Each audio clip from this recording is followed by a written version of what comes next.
Hi, this is Don Zico again with Game 2 of the Brawler Bash Independent Grand Tournament. This round, it's going to be me against another Dark Elf army.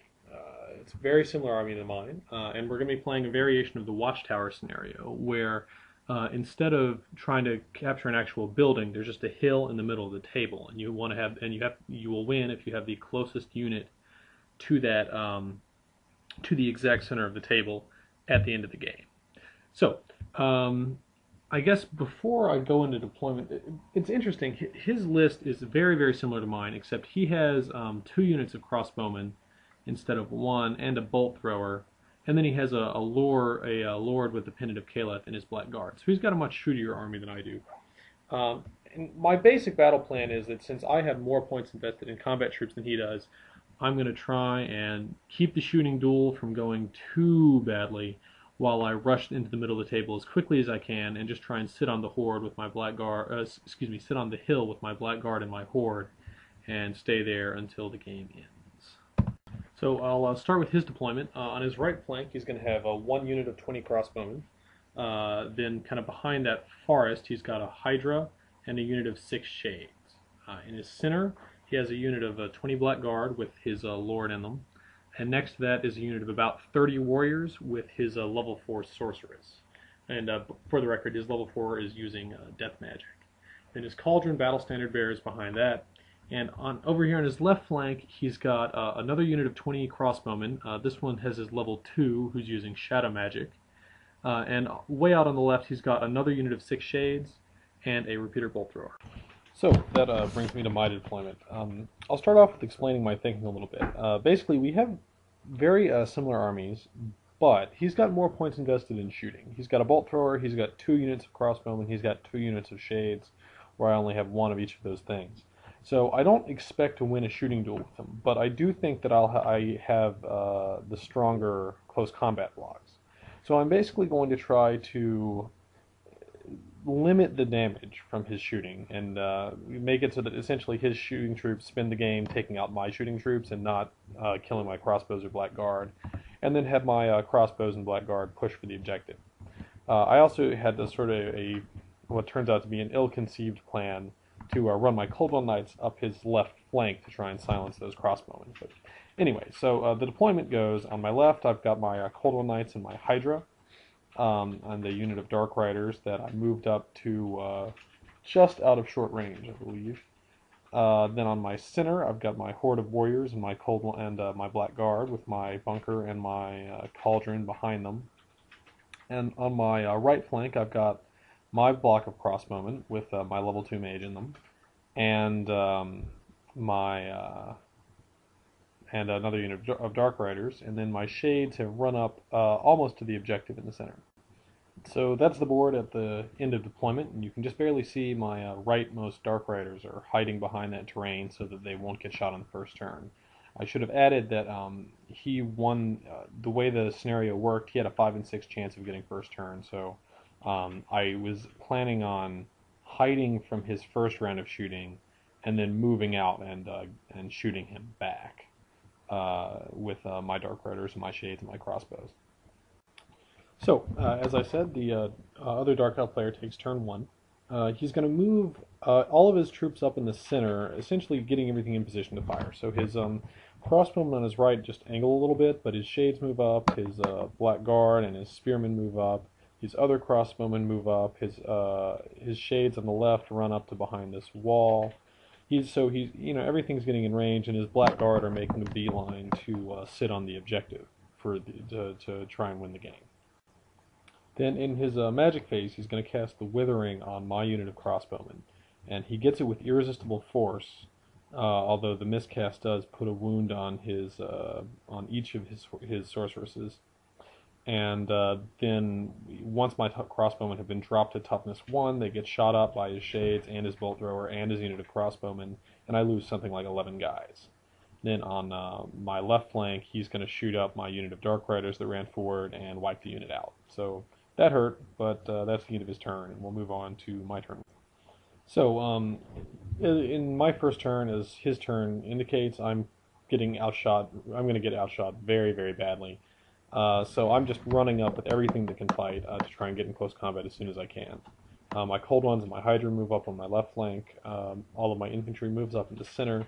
On the right, my Dark Riders move up to shoot. I mean, they're not going to last. That's his position on the right is just ridiculous. Ordinarily, I would hope to try and get close and kill his bolt thrower, but I mean, with 6 shades behind a wall and then a new unit of crossbowmen and a unit of bolt throwers, just it would probably take about 30 Dark Riders to roll that flank, and I've got 5.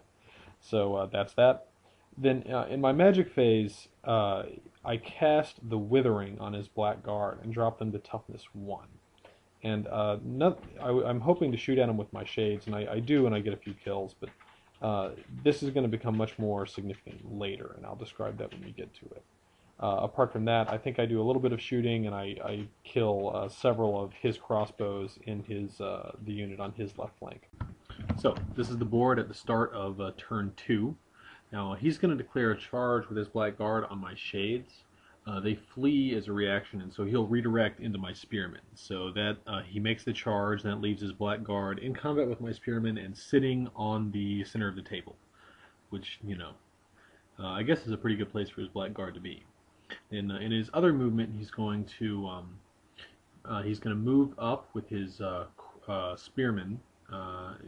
He's not doing that because he wants to threaten my Black Guard. He's doing that because his mage has death magic, which is very short ranged, and he is trying to snipe my level 4 mage with his death magic lord. Then he's going to move up his shades and his Hydra kind of cleverly on his right to prevent my Hydra from charging his Hydra without hitting the shades first. And he sets it up such that I can't kill the shades and then overrun through, which is smart of him. On his left flank, he doesn't really move. He's just going to keep shooting me. And yeah, so that brings us to magic. I don't think he really did anything of note there.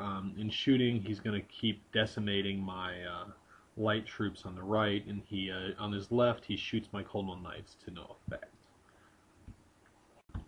Now, if you remember, I cast the Withering on his Black Guard in my first turn, and he cast the Withering on my crossbowman in his first turn, and neither of us dispelled these spells.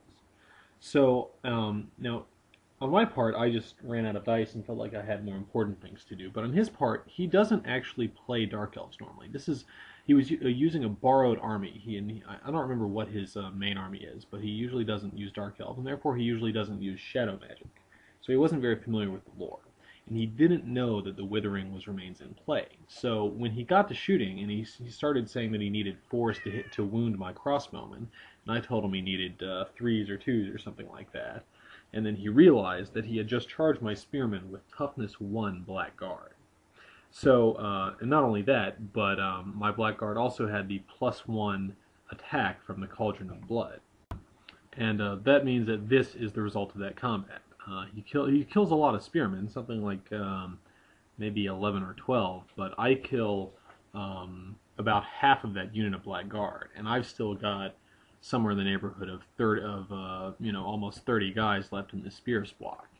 So where ordinarily you'd think that Black Guard versus Dark Elf Spearman is just an easy win for the Guard, in this case, because I've got a wider frontage, because I'm attacking in more ranks, and because he's toughness 1 and I've been buffed by the Cauldron, that's not going to be quite such a good fight for them. So, in my turn 2, I'm going to declare several charges. My Hydra is going to go ahead and charge his Shades on the left. My Cold One Knights charge his Crossbowmen. And my Black Guard charges Spearmen. I'm going to make all of these charges. So that doesn't leave a whole lot of other maneuvering. I don't really have any shooting to speak of either.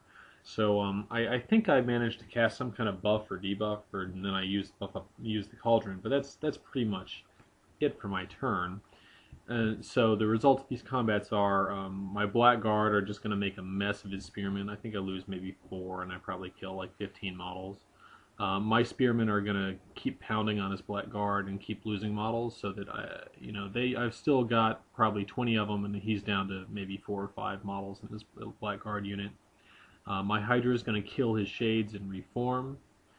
And my Cold One Knights are going to hit his crossbows and do a bunch of wounds, but he'll still be steadfast and he'll pass his break check, which is unfortunate for my Knights because they've got his Hydra aimed right at them. Now, I thought it was really interesting in this game how we have such, how we've each got in the center a unit of Spearmen and a unit of Black Guard.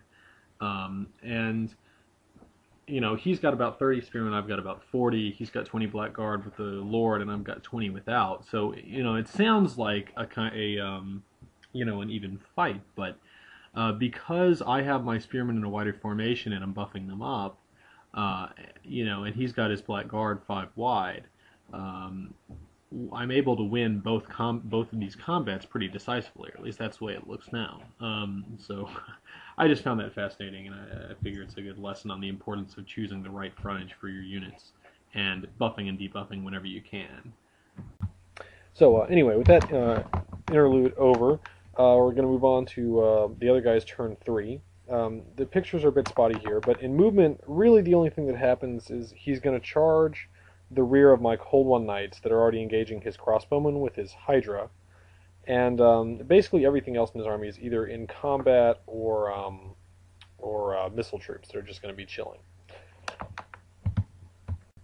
Now, his level 4 mage with death magic is in the unit of spearmen that's in combat with my Black Guard, and I directed a bunch of attacks against her in the last round of combat, but it wasn't quite enough to kill her. She's survived with 1 wound, and that becomes really significant now because she's going to cast, I think it was the Fate of Bajuna. It may have been another death magic spell that snipes characters, and she's going to kill my level 4. So I'm down to just the level 2 at the end of the magic phase, and then in shooting, he's going to finish off my crossbowman and my level 2. So I'm going to be out of mages, which is unfortunate.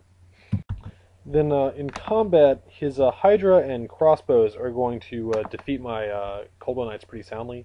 I don't remember if they wiped them out or if they broke them and then ran them down. But either way, the end result is this, where he kind of reforms everything way out there on that flank. And then in the center, my spears are going to get his Blackguard and Lord down to just 1 model in the Blackguard unit and the Dreadlord. And my Blackguard are going to kill his Sorceress and about all but maybe 5 of his remaining spearmen, and they'll break and run, but I do not run them down. So this is the board at the start of my turn 3. Now, in movement, my Black Guard are going to charge his crossbowman unit with the Sorceress. They flee and get away. And over on the left flank, my Hydra is going to charge his Hydra, which I think is just a great fight because it's the exact same unit charging the exact same unit. There's no buffs or anything, no wounds on either Hydra. It's just going to be a straight dice off. Then my warriors are going to are still in combat with his last Black Guard and his Lord. And my shades have been like fleeing and reforming and getting shot at all game. I don't know exactly what they're up to, but they don't really do anything of significance other than attracting a bit of fire from here on out. Okay, so I don't have any shooting or magic since both my mages are dead, and my only non-destroyed missile troops are my shades, which just rallied, I think. They've been kind of fleeing and rallying and getting shot at for most of the game, and they're going to continue to not do anything of consequence from here on out, although I think they may attract some of his crossbow fire. Then in combat, my Hydra rolls better and takes 3 wounds and kills his Hydra, and then it's gonna reform to kind of go around the back of those crossbowmen and get back towards the center of the board, since the enemy's gate is down and you got to keep these battle objectives in mind. Then in the middle, my spearmen are going to finish off his Black Guard, but his Dreadlord is still there, and this is actually a pretty serious problem. I mean, this is the end of 3. We're guaranteed 1 more turn, but before this turn, I was thinking that I pretty much had it in the bag since I'd beaten his Black Guard and his spearmen, and he just didn't have any units that could push me off the objective. But now I've realized that the way this scenario is structured, if that Lord doesn't run, he can win the game. I mean, he's basically standing on the center of the table, and so I've got to either kill him or break him. And with 4 attacks, he's got the Crimson Death in 4 attacks, so it's not that hard for him to generate 3 combat res or so, and he's standing next to a battle standard bearer and with his leadership 10. So this is a serious problem, and I kind of just realized this and realized I didn't have any very good way of dealing with it. So the game became a lot more stressful on this turn. Now, unfortunately, the stress meant that I forgot to take pictures from here on out. So we've got about 4 left. Fortunately, there's not a whole lot of maneuver, so I'm going to describe it as best as I can. But essentially what happens is that on turn 4, he keeps shooting at my Blackguard and my Shades and whittles them down. And his Dreadlord, I think he may have lost or he may have won combat, I don't know. But he's killing a lot of Spearmen. So that on turn 5, the Spearmen fighting the Dreadlord, and there are only about 5 of them left, break. And his Dreadlord stays put, sitting on the objective. But on my turn 4, my Hydra runs around to set up a charge against his Cauldron. And on turn 5, my Hydra is going to charge his Cauldron and kill it. Now bear in mind, this is the Watchtower scenario, so on turn 4, there's a 1 in 6 chance of the game ending and him winning. We rolled it, and the game did not end. On turn 5, there was a 1 in 3 chance of the game ending and him winning, and we rolled it, and he did not win. And fortunately for me, my Hydra, which had taken a wound from shooting, so it only had 1 left, killed the Cauldron without taking any wounds, and was set up in charge arc of his general. And I'd also brought up my bunker, which no longer had a mage in it, to be in charge arc of his general. And so on my turn 6, I declared charges with the Hydra and the bunker, thinking that he'll probably kill my Hydra, but I'll still have a rear charge with a ranked unit, and without a BSB, that might be enough to push him off the objective. But what winds up happening is he takes his terror check from being charged by the Hydra, and he fails it. So his Lord flees off the objective, and that leaves him with no units that can possibly contest it. So I breathed an enormous sigh of relief. The game ended, and that's another win for Don Zico's Dark Elves. Anyway, this is a really fun game. It was draining because it was so close, but I enjoyed it, and I should have reports up for the rest of the tournament before too long. Thanks for watching, guys.